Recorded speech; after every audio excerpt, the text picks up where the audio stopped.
Okay, and we are live. All right. My name is Dustin Norman, and we're here with Megan to work through our role play module for Dr. Athletic Training Program. Megan, if you could give me a description of what you're a patient today and what you're actually calling to talk to us about. Okay, so I am a 35-year-old Army medic, and I got back from serving probably 6 months ago. And right now I've just been, I think, struggling with some of the things that I saw over there. So, Okay. And when you say you're struggling, what are some of those struggles? I like at night, I just have these horrible nightmares that are just like so realistic that I wake up shaking and I rarely sleep.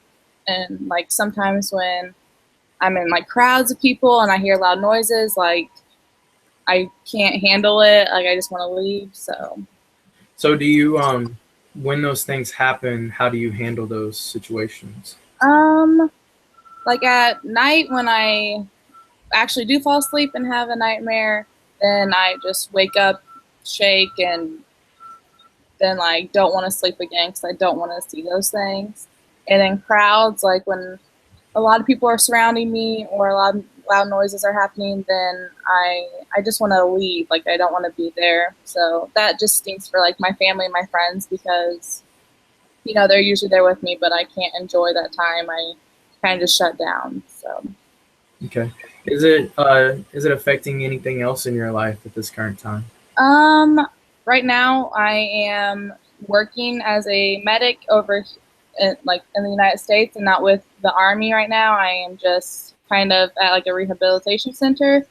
And so that's definitely a lot less low key. But if I see like victims come in that have suffered those wounds, they're not my, it's not my like typical enjoyment to be working with them because I just know what they've been through and I kind of just like scare away from that.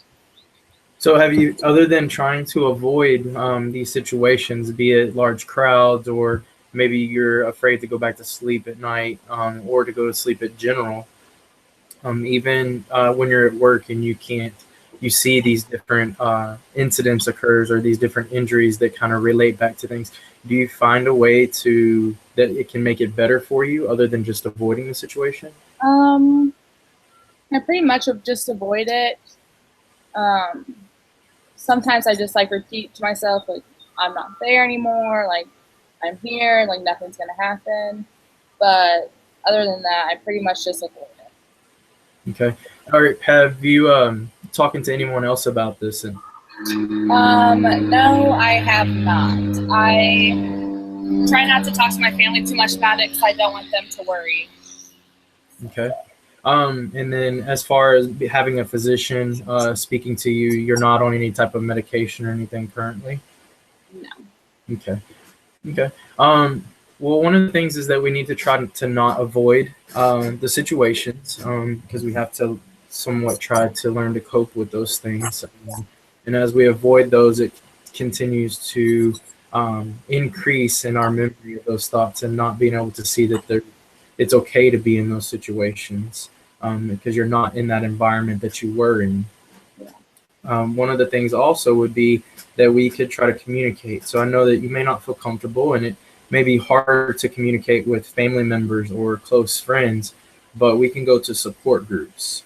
Maybe it's a PTSD support group where it's fellow colleagues that are going through the same thing with maybe a particular counselor, if you will, so that you can kind of talk through the problems with each other and be able to uh, educate each other on how things may have gotten better for a particular person and how it may help you.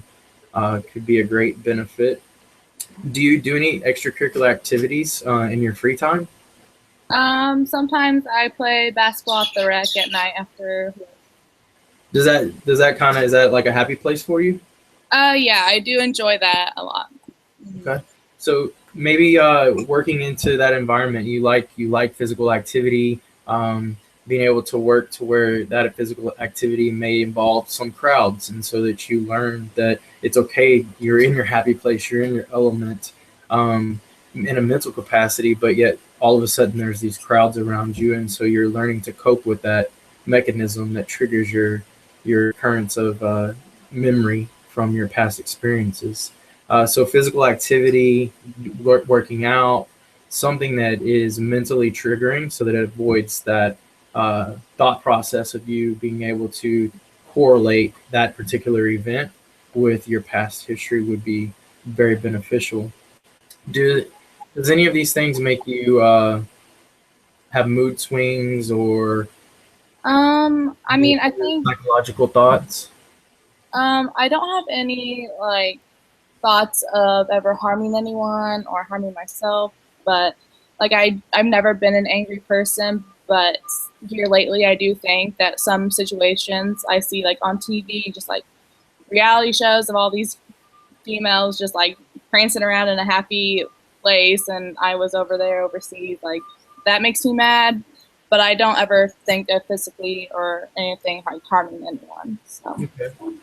yeah. All right.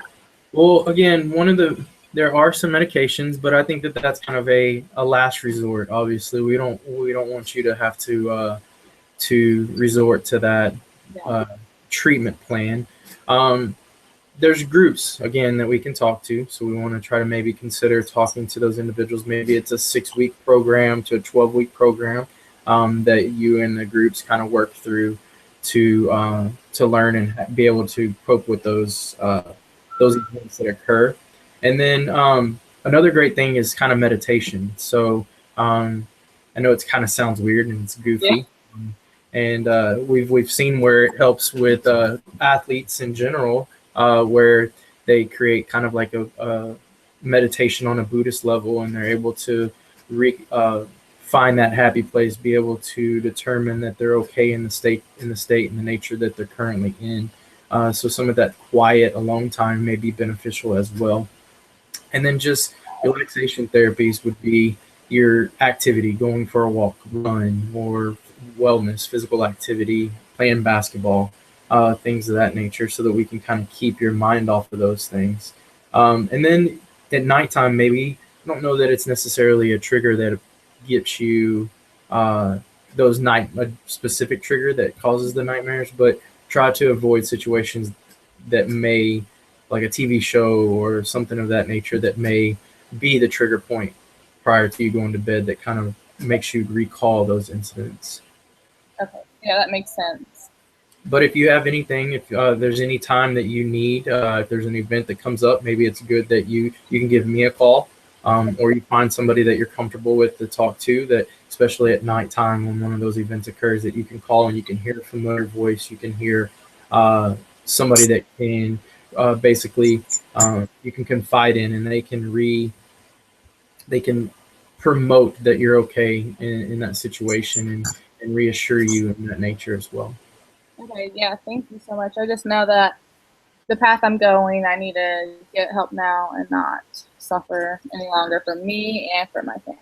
So I would agree. So let's see what we can do to get you helped out. Consider these options and let's work towards doing those. perfect. Thank you so much. All right. Thank you.